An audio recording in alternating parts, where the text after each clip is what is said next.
अयोध्या मथुरा माया काशी कांची अवंतिका पुरी द्वारावती चैव सप्तैता मोक्षदायिका। मोक्षदायिनी उज्जैन नगरी क्षिप्रा नदी के तट पर बसी हुई है। यह नगरी अपने पुरातन वैभव के लिए बहुत प्रसिद्ध है। संस्कृत साहित्य और पुराणों में इस नगरी को अवंतिका, अमरावती, कनकश्रृंगा, कुशस्थली, भोगवती, पद्मावती, प्रतिकल्पा, हिरण्यवती आदि कई नामों से संबोधित किया है। महाकवि कालिदास व राजशेखर ने अपने ग्रंथों में उज्जैनी की सुंदरता व उसके वैभव को बहुत विस्तार में बखाना है। महाकाल का शिवलिंग भारत के 12 ज्योतिर्लिंगों में से एक है। सौराष्ट्रे सोमनाथं च श्रीशैले मल्लिकार्जुनम् उज्जैन्यां महाकालम् ओंकारे परमेश्वरम् केदारे हिमवत्पृष्ठे डाकिन्यां भीमशङ्करम् वाराणस्यां च विश्वेशम् त्रयम्बकं गौतमी तटे वैद्यनाथं चिताभूमौ नागेशं दारुकावने सेतुबन्धे च रामेशं वृषणेशं च शिवालये एतानि ज्योतिर्लिङ्गानि प्रातरुत्थाय यः पठे जन्मान्तरकृतं पापं स्मरणेन विनश्यति। वराह पुराण के अनुसार शरीर के नाविदेश अर्थात मणिपुर चक्र के अधिष्ठाता महाकालेश्वर ही हैं। महाकाल को मृत्युलोक का स्वामी भी कहा है। आकाशे तारकं लिंगं पाताले हाटकेश्वरम् मृत्युलोके महाकालं लिंगत्रयं नमस्तुते। महाकाल के मंदिर से लगा हुआ एक कुंड भी है जिसे कोटि तीर्थ कहते हैं। इसके पवित्र जल से आचमन शुद्धि कर दर्शकगण शिव दर्शन के लिए अंतःगृह में प्रवेश करते हैं। मंदिर के ऊपरी पीठ में ओंकारेश्वर की प्रतिष्ठा है। उसके ऊपर तीसरे खंड में नाग चंद्रेश्वर की प्रतिमा है, जिनके दर्शन केवल नाग पंचमी को ही होते हैं। हिरण्याक्ष के आक्रमण से भयभीत होकर राजा चंद्रसेन ने यहाँ शिव की आराधना की थी। विक्रमादित्य के पिता महेंद्र प्रताप ने 75 वर्ष ईसा पूर्व महाकाल के मंदिर तथा कुंड का निर्माण किया था, जिसे सन 1235 में अल्तुतमिश ने तोड़ दिया। इस वर्तमान मंदिर का निर्माण मालवा के सूबेदार रामचंद्र बाबा शेणवी द्वारा कराया गया था। सिंहस्थ 80 के अवसर पर मध्य प्रदेश राज्य ने बहुत से निर्माण कार्य किए। मंदिर व कुंड की मरम्मत कराई। महाकाल के दर्शन के लिए मंदिर के अंदर एक तरफा आने जाने के मार्ग खोले। घाटों की सफाई व तीर्थ यात्रियों के स्नान की सुविधाओं के लिए महत्वपूर्ण घाटों की पक्का बनाया। क्षिप्रा के तटों की मरम्मत करके उनको भी पक्का बनाया। मंगलनाथ व अन्य स्थलों पर तैरने वाले पुलों का निर्माण किया, जिससे तीर्थ यात्री नजदीक के मार्ग से सिंहस्थ क्षेत्र में भ्रमण कर सकें।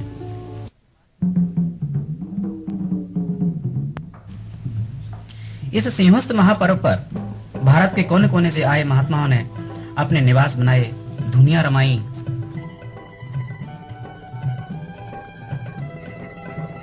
जय भोला भंडारी शिव हर, जय भोला भंडारी, जय भोला भंडारी शिव हर, जय भोला भंडारी। जय कैलाशपति शिव शंकर, जय कैलाशपति शिव शंकर, सब जग के हितकारी।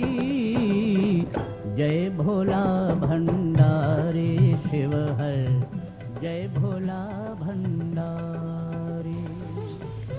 सिंहस्थ क्षेत्र में ठहरे महात्मा गण अपनी दैनिक चर्याएं यथावत पूरी करते थे।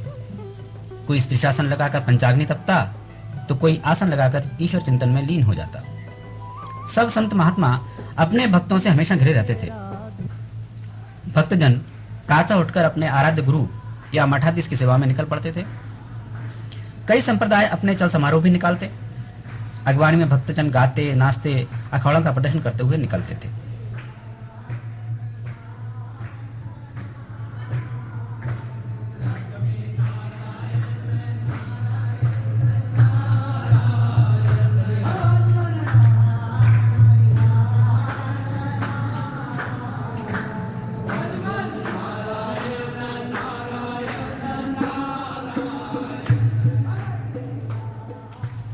गुरुजन पुष्पों से सजे रथ पर बैठकर चल समारोह में भाग लेते। भारत के वसुधैव कुटुंबकम की भावना का सही दर्शन इसी सिंहस्थ में होता था। संत महंतों के दर्शन के लिए गांव-गांव का समुदाय उमड़ पड़ा था। जगह जगह राम और कृष्ण की आदर्श लीलाओं का मंचन भी होता था। सब कहई मानुष करनी मूरी कछु अहई। जिनको देखकर दर्शकगण भगवान के सानिध्य का आनंद लेते थे। भई नारी सुहाई पाहन ते न काठ कठिनाई।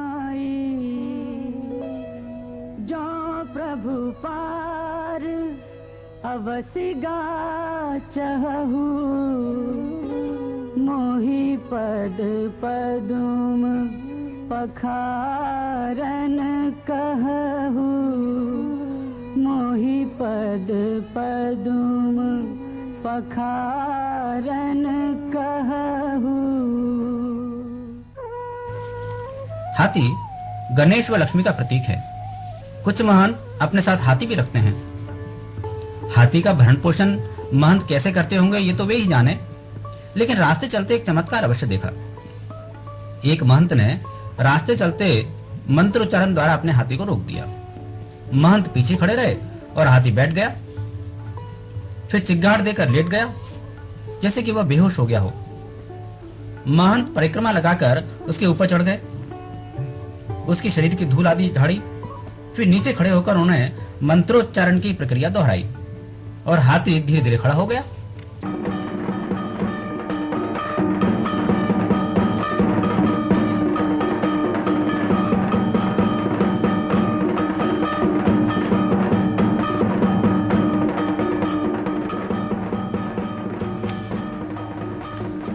सिंहस्थ समागम 30 दिन तक चला। 30 अप्रैल 1980 को शाही स्नान का पर्व आया। आज के दिन उज्जैन नगर में व सिंहस्थ क्षेत्र में लगभग 20 लाख जन समुदाय इकट्ठा था। सिंहस्थ पर्व के बारे में पुराणों में लिखा है कि समुद्र मंथन से निकले अमृत कलश को पाने के लिए देवता व असुरों में संघर्ष छिड़ गया। यह संघर्ष 12 दिन तक अर्थात मानव काल के 12 वर्ष तक चलता रहा। इंद्र के इशारे पर उनका पुत्र जयंत अमृत कलश को लेकर भागा। इस संघर्ष में जब जहां अमृत की बूंदें गिरी, उसी काल चक्र में सिंहस्थ व कुंभ पर्व मनाए जाते हैं।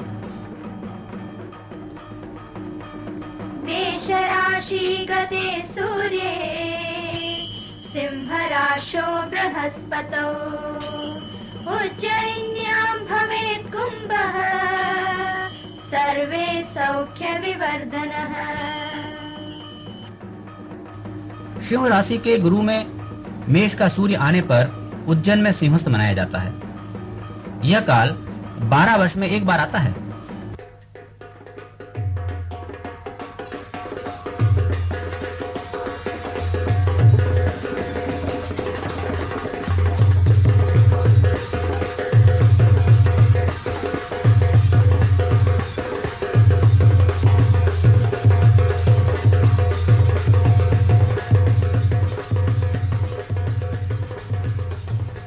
भारत में 7 अखाड़े व 52 मड़ियां हैं। 7 अखाड़ों के नाम हैं निर्वाण, निरंजनी, जूना, अटल, आवाहन, अग्नि तथा आनंद।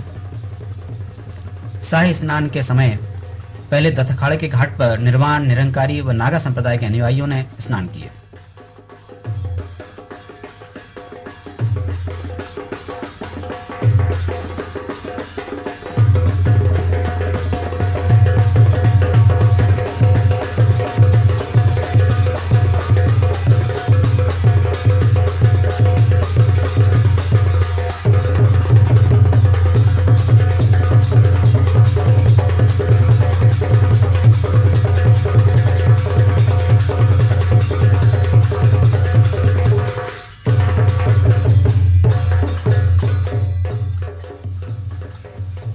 नागा संप्रदाय के लोग अपने शरीर को केवल विभूति से ही ढकते हैं।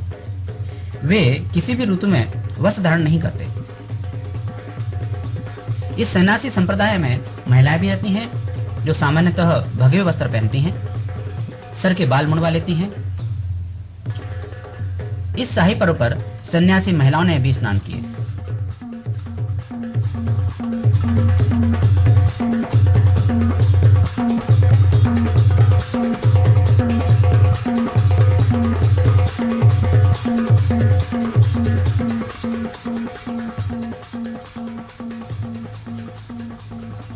सामान्य गृहस्थ को इस समय स्नान करने की मनाही रहती है। क्षिप्रा में स्नान कर रहे देवगणों पर विमान द्वारा पुष्प वृष्टि की गई।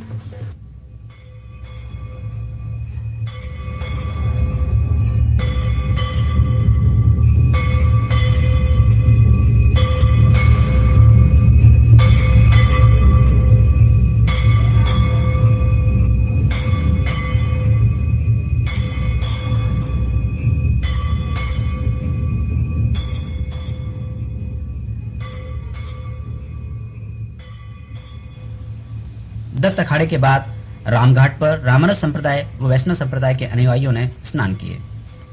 रामघाट पर भक्तजनों की अपार भीड़ थी। स्वयंसेवी संस्थाओं के कार्यकर्ताओं ने इस अवसर पर व्यवस्था बनाए रखने में विशेष सहयोग दिया। भीड़ की दक्कम दुक्का में दर्शकों में गर्मा गर्मी हो जाना स्वाभाविक ही है। इस कड़कती धूप में भी दर्शक मंदिर के शिखर पर पेड़ों की टहनियों पर बैठकर संतों के दर्शन का आनंद ले रहे थे। संतों के आगमन के पहले उनके निशान रामघाट पर पहुंचे। प्रतीक्षारत भीड़ में एक हलचल दौड़ गई। संप्रदाय के अनुयायी व भक्तगण उल्लास के साथ रामघाट पर आने लगे। मठाधीश व प्रतिष्ठित महंत रंग बिरंगी मखमली छतरियों में आते थे। चमकती छतरियों को देखकर सबकी निगाहें संतों के दर्शन के लिए एकाग्र हो जाती थी। स्नान के बाद लौटकर इन्हीं छतरियों की ओट में संत महंत अपने गीले वस्त्र बदलते थे। आनंद से ओतप्रोत भक्तजन भजन कीर्तन करते हुए घूम रहे थे।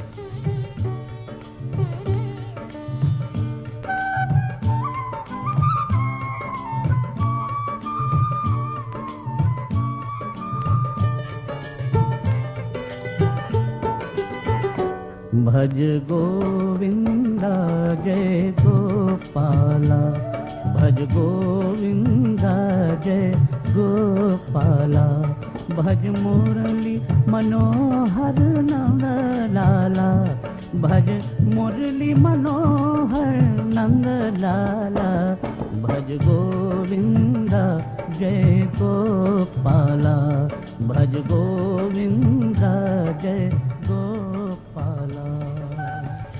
इस घनी भीड़ में भी जिन महंतों के साथ हाथी थे, वे हाथी पर सवार होकर ही रामघाट पर पधारे। हाथी अपितु एक पशु है, फिर भी वे इस भीड़ में ऐसे लगते थे जैसे कि इसी मानव समाज के साथी हैं। स्नान के बाद लौटे महंतों के चरण स्पर्श के लिए भक्तजन उन्हें चारों ओर से घेरे रहते थे। गुरु के चरण स्पर्श से भी भगवत भक्ति का आनंद मिलता है। मठ के शंकराचार्य भी स्नान के लिए आए। स्नान के बाद चरण स्पर्श के लिए भक्तों ने उनको घेर लिया। भीड़ स्वयं को नियंत्रित कर रही थी। सब यात्री पर्व के स्नान आनंद में ओतप्रोत थे। हजारों वर्ष बाद आया यह आज का दिन तो केवल स्मरण तिथि है। देवत ने जब असुरों पर विजय प्राप्त की होगी और समुद्र मंथन से निकले हुए अमृत का पान किया होगा, उसकी कल्पना भी नहीं की जा सकती।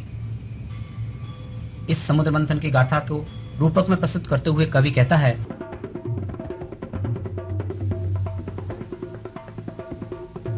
मनः सिन्धुर्मति शैल कामो सुरासुरौ विवेको मंथनं मुक्ति सुधा धाता रूपके।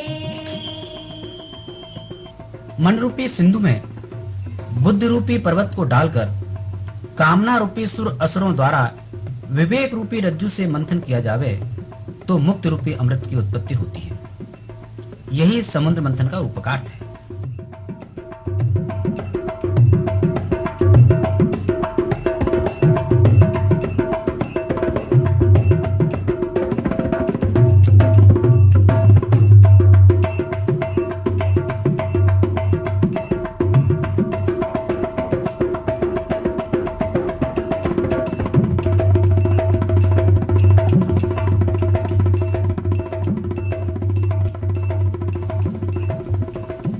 से एक भक्त ने दर्शकों को पुकारते हुए नमस्कार किया और कहा, यदि जीवन रहा तो 12 वर्ष बाद फिर इसी सिंहस्थ पर्व पर मिलेंगे।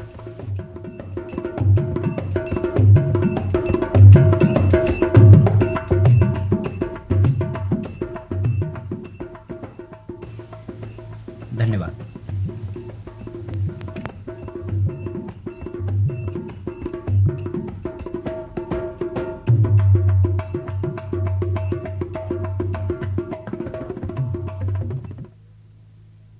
लग सकता है।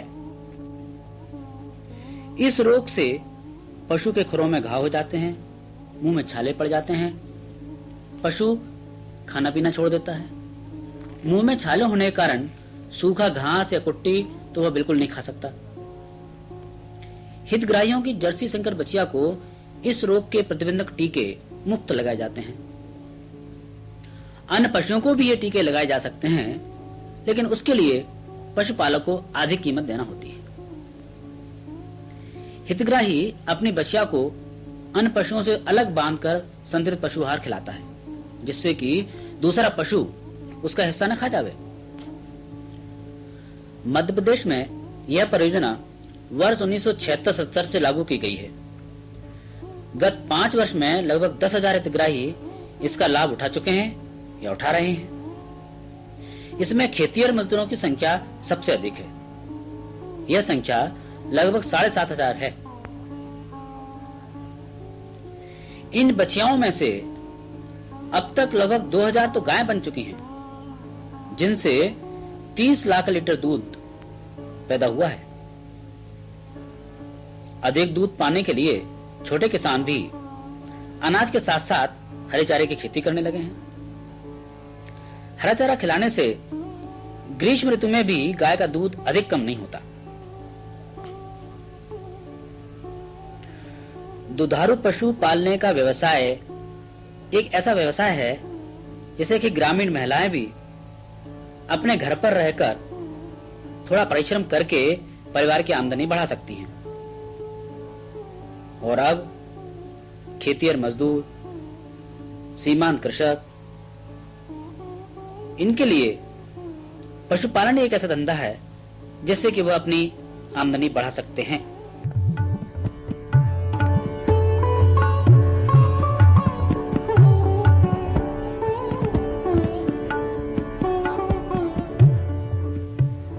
धन्यवाद।